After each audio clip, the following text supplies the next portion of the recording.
paz do Senhor, amada igreja. Neste vídeo, irei relatar a lição de número 2 da Escola Bíblica Dominical. Lição número 2, o tema Vem o Fim. Mas antes de falar da lição de número 2, gostaria de fazer um breve resumo da lição de número 1, Ezequiel, o Atalaia de Deus. E esta revista irá tratar a justiça divina, a preparação do povo de Deus para os últimos dias no livro de Ezequiel. É um tema muito recorrente, é um tema atualíssimo que hoje vemos homens de Deus, vemos pastores pregando sobre a preparação do povo de Deus para os últimos dias. Nós, os santos que cremos na volta de Jesus Cristo, estamos sim esperando, estamos sim nos preparando para a volta de Jesus. O profeta Ezequiel foi um dos 3 profetas escritores, juntamente com Jeremias e Daniel, na época do exílio babilônico. Enquanto Jeremias ministrava ao povo de Judá, Daniel ele estava servindo na corte do rei Nabucodonosor, enquanto Ezequiel pregava aos judeus cativos na Babilônia. Ele tinha sido levado à Babilônia com seu rei Joaquim, depois do cerco de Jerusalém, no 8º ano do rei Nabucodonosor. Lembrando que o reino de Israel ele foi dividido após a desobediência de Salomão. Salomão, por causa do seu pecado, o reino de Israel foi dividido em reino norte, com 10 tribos, e reino sul, com as tribos restantes. Parte azul, representando o reino norte, e a parte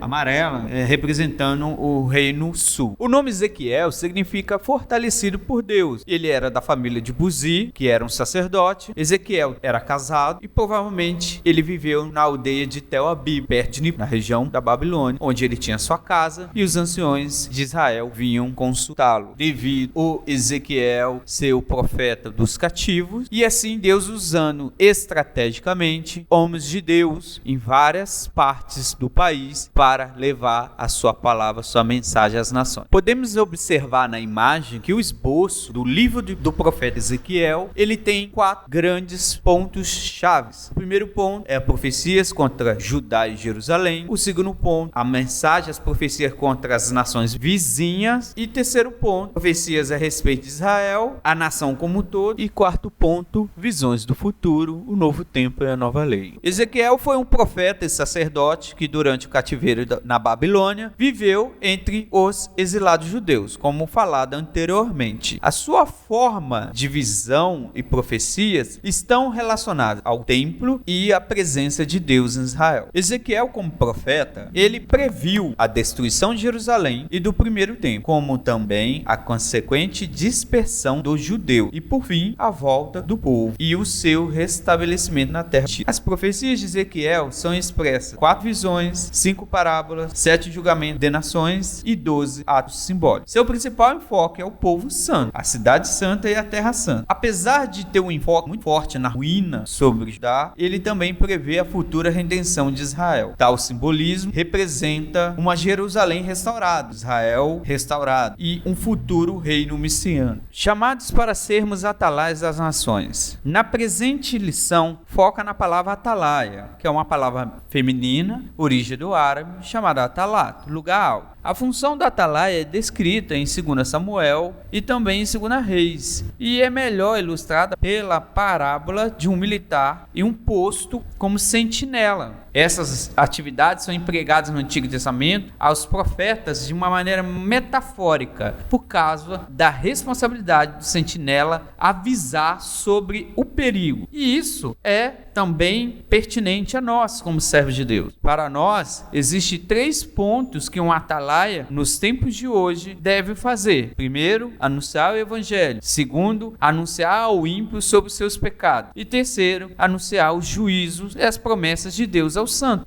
Já tendo em vista o resumo, vamos agora à lição de número 2, vem o fim. Texto áureo. E tu, ó filho do homem, assim diz o Senhor Jeová acerca da terra de Israel. Vem o fim vem sobre os 4 cantos da terra. Verdade prática. O atalaia de Deus soa o alarme do iminente perigo. Anuncia que o inevitável juízo divino se aproxima.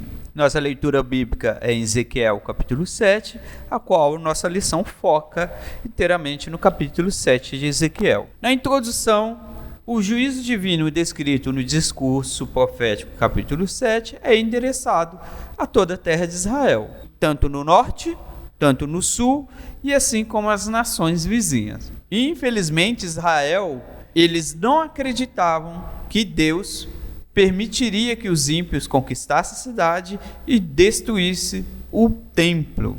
Infelizmente, nos dias de hoje, nós temos pessoas que têm aquela crença do selo inquebrável. É onde a promessa de Deus está na vida da pessoa, mesmo pecando, não irão sofrer as consequências do pecado. Infelizmente, isso é um reforço do que chamamos de holismo, que é algo que estudamos na revista do trimestre anterior, que existe a relativização do problema do pecado. Se existe a relativização do pecado, logo não existe salvação, logo não existe o Jesus morrer por nossos pecados, porque não existe pecado. Não, isso é um perigo. A palavra de Deus, ela é firme em dizer o que é pecado não é. Está lá em Gálatas capítulo 5. Os israelitas tinham total certeza que Deus nunca permitiria que as nações a conquistassem e a destruíssem. Mas sabemos que não foi assim que aconteceu. Seguindo com a lição, ponto 1, sobre a profecia. Todo profeta enviado por Deus, ele tinha uma marca registrada que era inconfundível. Primeiro, autoridade divina. Ele tinha autoridade sobre Israel. Segundo, o uso da palavra de Deus, ou seja, o uso do enviar da mensagem de Deus, começando, assim diz o Senhor Jeová. E terceiro, as profecias se cumpriam. As profecias de Ezequiel eram cercadas de visões e ações simbólicas. Um exemplo, teve um momento que Deus mandou Ezequiel ficar deitado de um lado por 430 dias. Isso representava os 430 anos que eles ficaram escravos do Egito. Ezequiel, ele tinha que obedecer essas ações simbólicas, porque por mais que eles entendessem ou não, isso era um sinal para eles. Ao Ezequiel profetizar, ele falava de um tempo chamado Atá, que é repetido ao longo do livro e das profecias dele. E isso representa a urgência em Deus realizar o seu intento. Ponto 2 da lição, sobre o fim. A palavra fim no hebraico, ele tem vários significados. Pode significar fim, destruição, ruína, morte, condenação, ou tratar-se de uma complementação no contexto de julgamento.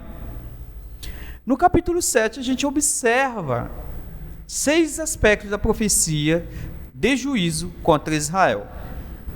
O primeiro aspecto, que ela será uma destruição completa. Vai abranger o reino norte, o reino sul de todo Israel. O segundo ponto, ele vai ser uma destruição iminente. Significa algo imediato. O terceiro aspecto é que seria uma destruição inevitável. Olha só, em Jeremias capítulo 15, versículo 1, diz: ainda que Moisés e Samuel intercedesse diante de mim, eu não mostraria favor a este povo. Jeremias foi contemporâneo de Ezequiel. Olha o estado lamentável que Israel estava vivendo. O quarto aspecto é que não haveria obstáculo para essa destruição. Ou seja, nada irá impedir, né? O templo não seria poupado. O templo glorioso construído por Salomão seria destruído. E sexto aspecto, uma destruição universal. Aqui vai ter um sentido de que as nações, em volta também seriam atingidas pela ira de Deus. Diante destes aspectos, me veio também a teologia do fim. O fim representa a etapa final de um ciclo, a cessação daquela instância. Eu listei 6 aspectos do fim. O primeiro é o fim do diabo. Nós sabemos que Jesus falou que o inferno foi preparado para o diabo e seus anjos. Logo, então, o diabo terá um fim. Em Apocalipse 20:10, diz que ele e seus anjos serão lançados para a destruição eterna. O segundo aspecto do fim é o fim do homem. A palavra de Deus nos ensina que a morte do homem é inevitável. Mas após a ressurreição divina por Cristo, a raça humana deixará de existir. Quando Jesus voltar e estabelecer o seu reino, e os homens ressuscitarem, aqueles que ressuscitarem para a vida eterna, terão o seu corpo transformado, como foi revelado em Coríntios, como foi revelado nas outras epístolas paulinas. Outro aspecto é o fim da morte. Sabemos que a morte irá ser aniquilada. Apocalipse 20:14. Outro é o fim do mundo. O universo, como conhecemos, deixará de existir, porque quando vir o período da tribulação, a Terra, o universo será abalado para dar espaço a um novo universo.